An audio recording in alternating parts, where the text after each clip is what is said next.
Hey everybody, Fred Minnick here. I'm about to jump into this Michter's Sour Mash Toasted, but I wanted to talk a little bit about the category of toasted bourbons and whiskeys before I jump into this. I mean, I think this has probably been the most accepted barrel finish that's out there in the toasted line. It's been the most wildly sought after of all the genres of finishes. And one of the questions that I often get is, do I feel the same way about the toasted and like double oaked lines as I do the bourbons finished in like port barrels, which I have been very vocal about how once it leaves the barrel, it's no longer bourbon, and when it goes into the other barrel, it should be called whiskey with back label definitions of like it was bourbon finished and yada, yada, yada, yada. I've been preaching that for over a decade. And I think finally some of that has kind of paid off because it's brought attention to people like adding sugar packets to barrel finishes and adding, gallons of port. But as to toasted, it's a little different because it's not a used barrel. It's not an existing used barrel from another region. However, it is not charred, so it does not meet the legal definition of charred. So it meets the definition of toasted. So in a lot of these companies, like Michter's keeps their secrets close to their chest. They don't really talk a lot about the things, which I have been in the room with them so many times over the past decade complaining about that, saying, hey, tell us your mash bill. Hey, tell us your mash bill. Tell us a little bit about your barrel. How about this? How about that? And while they share a lot, they keep a lot of secrets to their vest. And that's the old school way of whiskey, by the way. I just, I want to know everything, and I don't think there's anything wrong with that. I think the consumer should know everything that's going on with a whiskey as well. But when you look at the toasted line, I actually do look at that a little differently than like a used barrel finish. I will say, though, that it still probably should be over here in a little different category than traditional bourbon and the barrel finishes. So it's somewhere like in the middle for me. But I complain less about these because I really love the Toasted series. I love Toasted. I love the double oaks. And, you always hear me complain about I don't like things that are over oaked, but I never find that these products are over oaked. I always find that they are sweeter. And so, yeah. So this is the 2022 version of the Michter Sour Mash line.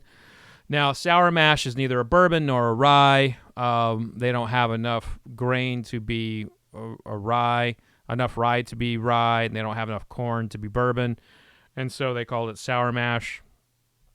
And this is dating back in that company's history, back when they were made in Pennsylvania. And that's a story for another time. I've got some links in the description to tell you more about this product. I also have some links from past stories about Michter's. And if you go further down, I've got a disclosures link as well. Make sure you look through all the things in my description. So check all those things out. I'm going to go ahead and jump into this as a tasting. Okay, that nose is smelling a little bit like a cross between a lumber store and a candy store. So I don't know if there's ever been a lumber store that also served as a confectionery that sold candy there, but I imagine that this is what it smelled like. Maybe like back in 1852, there was a fine old western lumber store that also sold saltwater taffy back there in the fishbowl. Why fishbowl? Because ain't no fish in there. After that, got some rum notes to it, like some molasses.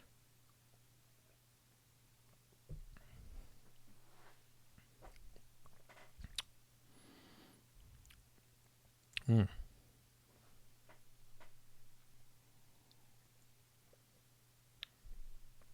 For 86 proof, it's kind of hot. I feel it kind of got stuck in my throat there. So I had to rinse that, wash that down with some water. We'll taste it again.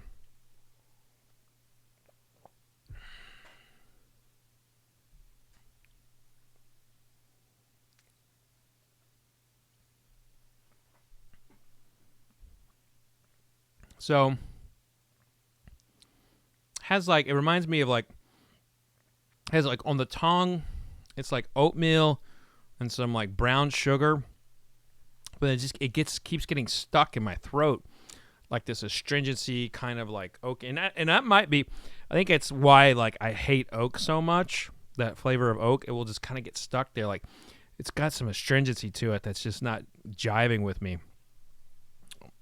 Just not jiving, but it's 86 proof, so it's not the alcohol content. It's definitely the wood, but I love the way it feels on my tongue. I love that kind of like oatmeal, brown sugar flavor profile. I love everything on the palate, but it's just kind of getting stuck right there. Ugh. And you do have taste receptors in your throat. You can feel it all the way down, but for me, it's like a log jam right there. Maybe the third time's a charm. Let's find out.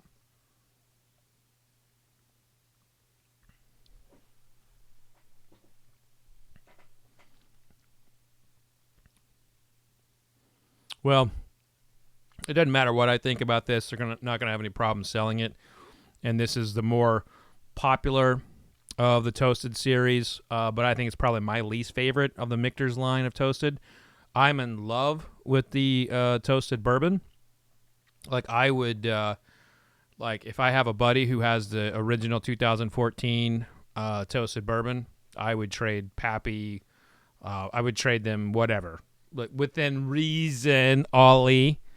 I'm looking at you, Ollie. Max, I'm looking at you. But I would not. I would trade for the Michter's Toasted bourbon in a heartbeat. The sour mash is not my jam. It's just getting kind of like log jammed in my throat, just kind of stuck there. I love the flavor on my palate. I'm gonna try it. I'm gonna add a little water, see if that changes it.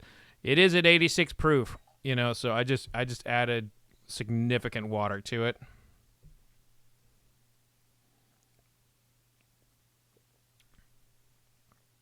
That's all I needed. A few drops of water. But yeah, I think for me, I would like a general policy. Like if I have to add water to it, then it's not my sipping whiskey. So I'm a fan of the Michter's Toasted line, but the sour mash just kind of got stuck in the mid throat. And by the way, I've tasted this before in a tasting, and it fared better for me at an event than right here. Interesting about that, huh?